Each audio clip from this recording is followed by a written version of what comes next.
G'day guys, Matt Preston Built Cruisers. Now standing right next to me is one of the most underrated full drives in Australia, and I'm sure you guys can agree, these are bang for buck. Okay guys, you know what it is, it's the Prado 90 series.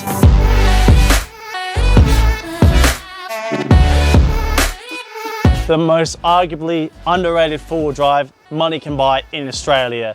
These things are good, they're everywhere. I've had mine for over 7 years. I know the ins and outs of it, you don't. Let me show you the pros and cons of owning one of these and also helping you if you want to buy one. It's official, we're going to the full drive show again, and this video is actually filmed just a few days before, but I really want to get this video out. This is a 7-year ownership video, so I can't believe that time's flown by, but I did make a video a few years back. I think it was a 4-year ownership video. Now this is a 7-year ownership video, okay? So had it for quite a while, you know, we're coming towards the decade mark, and you know, I could still have this till a decade. So obviously it's my first car. I feel like I know a lot about it. I've been through lots of highs and lows with it. So I thought we'd do a video in case you're wanting to buy one yourself and you know what to expect. Okay, well let's run through the specs of my Prado so you know what I'm comparing it to. So this is my 1996 Prado. Now this is a 5EZFE, which means it's the petrol motor. And in 1996, it's also the very first model they released. Now this is just a GXL, so pretty standard, you know, not an RV6 and not obviously top of the range either, like a VX, but this is what you need. This is what most people will buy when you get one of these Prados. Now, I've had my whole carpentry apprenticeship while having this car, so that's like over 5.5 years right there. And now it actually sits at home and it, you know, gets preserved a bit more. And I gotta say, when I drove it every single day to work and then also 2 weekends, faraway camps and then back to work, it did everything it had to do, okay? So I'm very, very happy with it. And, you know, it's been quite practical. It's quite a, you know, it's not a massive car like a, you know, 105 series, but it's still got a very practical boot that's very high and wide, and you can get lots of items in there. So it's actually really helped me throughout my carpentry career. Okay, this leads me to my first topic, which is the boot space. So like I said before, heaps of space in here. Hopefully you can see that on camera. So I've got a big 85-litre fridge, and that fits in here with ease, while on top of some standard 900mm drawers here. So I've obviously changed the setup over the years. I used to have drawers in the whole thing. Now I've opened it up, and I think it's way more practical. You can actually put camp chairs and big items in here. Here I've just got the rooftop tent ladder at the moment and like a table. But this is super practical, okay? Heaps of space in here. And not to mention, yeah, you get your 2 drawers as well. Now I actually run this little sort of King's bar table at the moment, and I think that's a really good way to sort of get your stuff out of the drawers and a nice little floating table, and I think it looks quite nice with the sort of, you know, stainless steel finish here. Yes, it is King's and people, you know, get really scared about that and all that sort of stuff, but I think it's fine. And you know, this car's a bit more, you know, a budget build, so I actually recommend these drawers. I think they're really good, especially bang for buck. And I also recommend this table. I think that's been a game changer. And you can also put it on both drawers, which is really handy. But I'll normally get this out, and then I'll get all my like pots and pans out, put it on top, and so on. So that's been really handy for me, and I do recommend. Now, if you remember, not too long ago, I actually had a bar table on here. Now that's been on and off throughout the years, I'll be honest. And the main reason for that is just because sometimes I don't want a big table that kind of creaks and moves around a bit. And it was wood, and I thought it looked quite cool, the wood color. But also, I also just didn't like it, and I kind of didn't use it very much. And so I kind of went back to the handle here. And there's actually a few little holes in here where it used to be. I still think it's a really great mod, but I think my car's got too much of a lift. And because it was mounted kind of high, it was quite high for the partner, so she wasn't able to really use it very well. It was quite literally a bar table. So that's the great thing with this. As you can see, you know, I'm quite tall, but this is at my waist, it's really comfortable. And if you're small, that's really practical. And unlike that table, you can sort of fully like hide it. Whereas like that one was always in the way and quite chunky. So still think tables in here are a great way to go about it, don't get me wrong, but I've just sort of switched to that essentially over the last 7 years. So that's how I've done mine. Okay, so for my battery setup, it's very, very simple. It's 128 King's battery, lithium, and then 1500 watt King's inverter. But I've got an iTech World, and it's really cool because they've actually jumped on board on the channel, as you may have seen. But back in the day, I actually bought one of their DC-DC chargers, and it's got a built-in MPPT solar charger. So essentially I can plug my solar, which it is, from the Outback Tourer rooftop tent straight in the charger, and that's charging that up 24/7, charging it right now.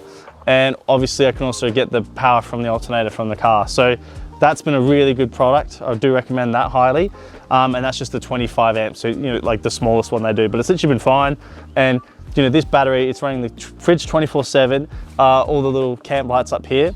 And it's also done the electric blanket in the rooftop tent, when I've had that. So it's been really helpful. It's never not had enough power. So I actually do recommend that sort of simple size setup in terms of the battery size, if you're just doing simple things. But as you guys may know, in the 60 series, we're full sending it. We're going 3000 watt inverter, 200 amp lithium, like it's gonna be crazy, because I just wanna be able to run the pod machine at camp. I think that's really cool. And I do have pod machine at home, so it'd be nice to just have it at camp. And it's a bit obviously unnecessary and over the top, but you know, I've been camping in this for over 7 years, so I'm sort of at a point where I'm happy to go a bit beyond and make it really comfortable to go around Australia and that sort of stuff for camping. So, but this is a great base, don't get me wrong. If you want to buy a Prado, start off like this. This is a fantastic way to go about it. You got your storage, you got your fridge space. You know, you could even swap that for a smaller fridge, that's quite big. The rear bar, obviously, we got that from Alibaba. That was about 500 bucks. There's a whole video on YouTube if you want to see how that has gotten on there. I've really liked it. I think it's really great. Obviously, rear bars are a little bit unnecessary from people's perspective, which is fair enough. But I knew that I wanted the extra protection, and the main reason was because I wanted a jerry holder and I wanted to get the big spare wheel off the rear door, because as we know, the doors, they kind of drop over time, and I had a 35-inch tire in this for far out 3-4 years, and it's dropped heaps. But now this door's really light because there's no tire on it and it's all on the swing arm. So do recommend a rear bar if you've got, you know, a big spare like 33, 35. And also if you want water, which is what I wanted for the kitchen, water ready to go on the back, that's what I wanted. Okay, now I've got to say the interior in the old 90 series is very, very nice. Now, I think it's aged very well, and obviously it's an older car, but it hasn't got any sun damage at all. So obviously, you know, the Series 4 Patrols, they're famous for getting massive sun bubbles and really bad damage because it's like leather and the sun gets to it. But this has had zero issues, and this has had a lot of its life outside. The steering wheel has a few cracks if you're picky, but it's all actually really nice. It's sort of like a hardened plastic, and it's just very, very durable, which is sort of what you want for your four-wheel drive. Now, the back seats, a lot of my carpentry life, yet again, had tools in there, and there was no board or cover, literally just straight on the seats. And they've honestly had probably way more abuse than the average owner, and they've actually held up surprisingly well. There's only one little hole that started, and that's from, you know, literally a 20-kilo drop saw scraping on it every single day. So it's really held up, I can't stress enough. Unbiased opinion, held very well. Now, standard things, you got heaps of bars in these Prados, which is really nice. Obviously, you've got your cluster here. Now, mine's a really old model, so mine's all like dials. It hasn't got like the little ink screen. And then here it's very simple, your automatic shifter, sub tanks in the middle of the center here, which is a bit unusual. Normally you have it all up here, sort of not right next to the radio. But then, as you guys may know, we've done a center console upgrade. So this is actually from a Grande model. And essentially it gives us a whole second layer, like this part here. And also the best reason I got it is because this bit folds out like that. It's a great armrest, literally same height as the gear lever, super comfy for those highway trips. So if you want to get more comfort in your Prado 90, definitely recommend getting a center high console here. And it's got 2 cup holders on the back, so it's just practicality all around, really, really awesome. And yeah, this has just got a basic JVC system in it, and then obviously the Oricom UHF there. So it is pretty basic, but also I do have this Car Pureed touchscreen up here, and that's just got your Spotify, music, all that sort of stuff. So that is really handy, sort of upgrades it a bit. And I opted to have it up here so I can take this off and not use it. I'll put it in another car really easy. I haven't like fully committed and like hardwired it into the car. So the 60 will probably be different. We probably will hardwire it in properly. But this one I kind of want it to sit on top, and there's a big flat spot here and it fits perfectly. So super happy with that. Not much more to really say in here. Like heaps of footroom. I'm 6'4", so I'm quite tall, and I've still got a fair bit of headroom here. It's sort of like a 79, but you know, if you sit in like a Trine or something, you got no headroom. So it is really important to consider if you're a big tall person. Prados are great, seats are comfy, and lots of room here around the transmission.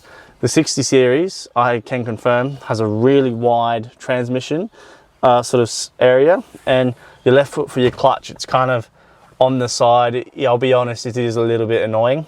Whereas this is straight down, heaps of leg room, really comfy. So can't stress enough, if you're going for comfort, sort of in the interior wise and durability, the Prado 90s have ticked that box for sure.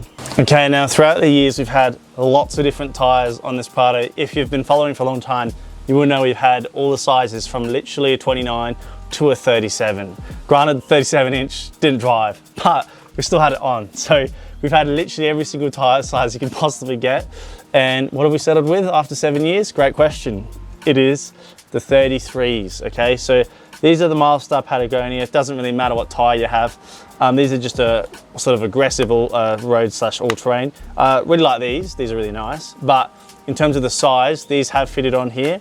Now remember, this car kind of has like a really sagged 2-inch lift and then a 2-inch body lift. So maybe about a 3-inch lift roughly. And these do fit on quite nicely with no scrubbing at all, because remember, I had 35s on this before, so I've sort of, gone down a size, and the 35's cleared, which means these will definitely clear. So negative 22 on the rims. I've had D-shaped steelies for far out 6 years, and I only sort of recently got these ROH Assaults, which I absolutely love. I love the machined look, personal preference. You might like the traditional, black looking steely rims, which are way more bush proof, but I think these just look really nice and really set off the car. So super happy with these. They're a 17-inch rim, so we had to go up a bit of a size because they don't make them that small.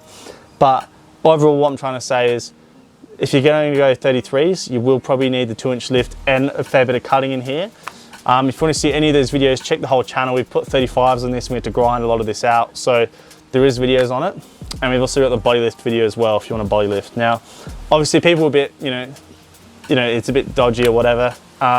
It is fine, but it's not really legal. So it just depends how you want to lift your car.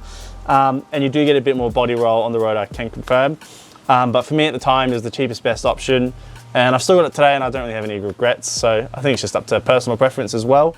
But obviously you are better off with an actual suspension lift. You're going to get way more practicality out of it. Okay, the car's just about to hit 380,000 kilometers, which is just clocked in for these old cars. So the 5 ZFE, they are pretty bulletproof. They normally like to do about 0.5 mil if taken care of, which is pretty impressive for the sort of petrol motor, because it's not really the diesel. But they just made them really strong. They run a little bit hot, but they're literally fine if you just take care of them. Now mine did actually have an engine swap, so you're probably thinking, Matt, what are you talking about? You just had an engine swap. But the reason it was is because the previous owner had done a really dodgy head gasket job, and obviously it happened, something went wrong early on and it had a dodgy fix. So I didn't get one that was taken care of at all, probably hence why it was like 2.5, 3 grand cheaper than the other ones at the time. But pretty much, if you get one of these, make sure it's got good nick, good service history. If you're buying one under 250,000 Ks, you're onto a good start there. But I bought this, it had about 220,000 Ks, and I drove it a lot in the last 4 or 5 years, not so much recently.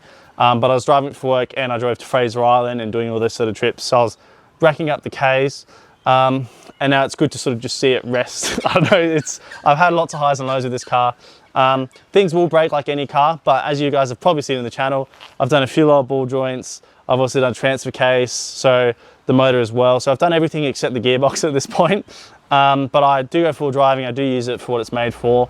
And all I can recommend from all these experiences is make sure you buy genuine Toyota parts. If not, like 555 ball joints, they're also made in Japan. So just make sure you do your research. Don't get any Chinese stuff like I did and stuff up, because I bought like $25 ball joints. That just sounds stupid, doesn't it? And they, what do you expect? They failed. So buy expensive ball joints, lower ball joints, very, very important. But we're here now, we've learned it all.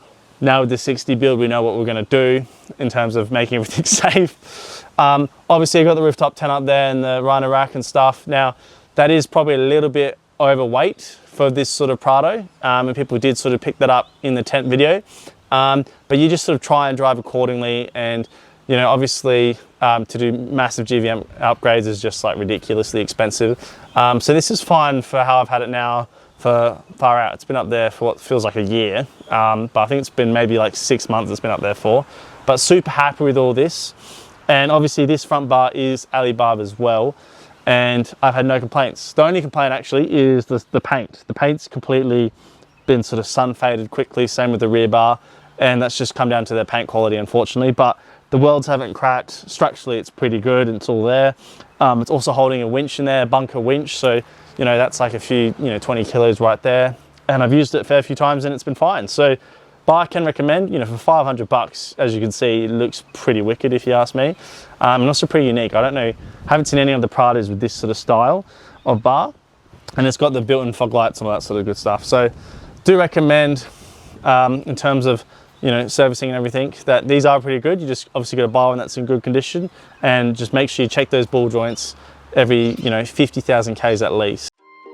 What you're looking at right here is pretty much the very first mod I ever did to the Prado, which has started the Instagram, started the YouTube, so quite inspiring, as you will. It's a $70 snorkel off eBay, 2-year warranty, had it for 7 years, no dramas, literally perfect. So you can get those sort of budget mods. The plastic hasn't even been damaged by the sun or anything yet, so this is it's actually holding up really well. Besides taking the side steps off, this is the first real sort of mod.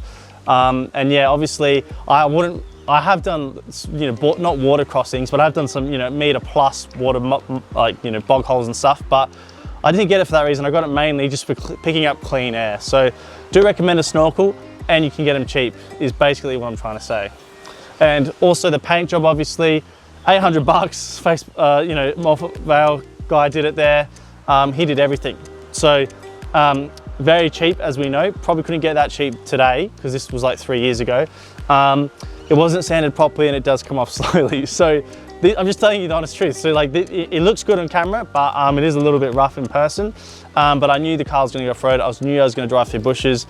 This is meant to be fun. I'm not going to try and treat it really nicely. It's not a 100 grand car. So I was happy with it, and it's held up really well. So that's what I did in the end. But if you want to paint your car or get motivation, you can sort of cut corners a little bit, but there are those little disadvantages as well. So yeah guys, the general verdict with my car at least is it was already slightly old and worn down, and I put 35s on it, big lift, drove it, used it what it was made for. But that's when the transfer case did suffer, and that's when I did have lower ball joint issues. So it's quite obvious in that sense, but essentially if you're planning to get one of these and sort of, big lift, big tires, expect lower ball joints to be changed 4 times more quickly. And obviously your transfer case, transmission, etc., they're going to be working way harder. Now, we already know this sort of stuff, but it is going to be money coming out your pocket at the end of the day, unless you're literally not driving it with the big lift and tires. But so hence why we've sort of brought this back down, 2-inch lift, 3-inch lift, whatever you want to call it, with 33s. Very safe, very sort of traditional, also very capable still, very, very capable.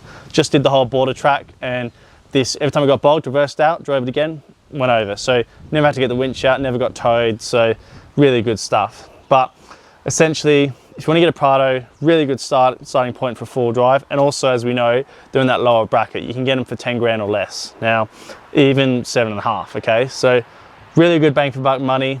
90 series Prado, can't go wrong. And yeah, if you have any questions, let me know down below and I'll try and answer them. I am still a dedicated Prado guy at this point, I don't know, but the 60 series is definitely coming in, as you guys may have seen, and I'm very excited to make that into a bit more of a premium finish sort of car. But I've done so many trips with this car. I love it so much. This is my first car, and I just can't wait to keep doing more trips with it in the future.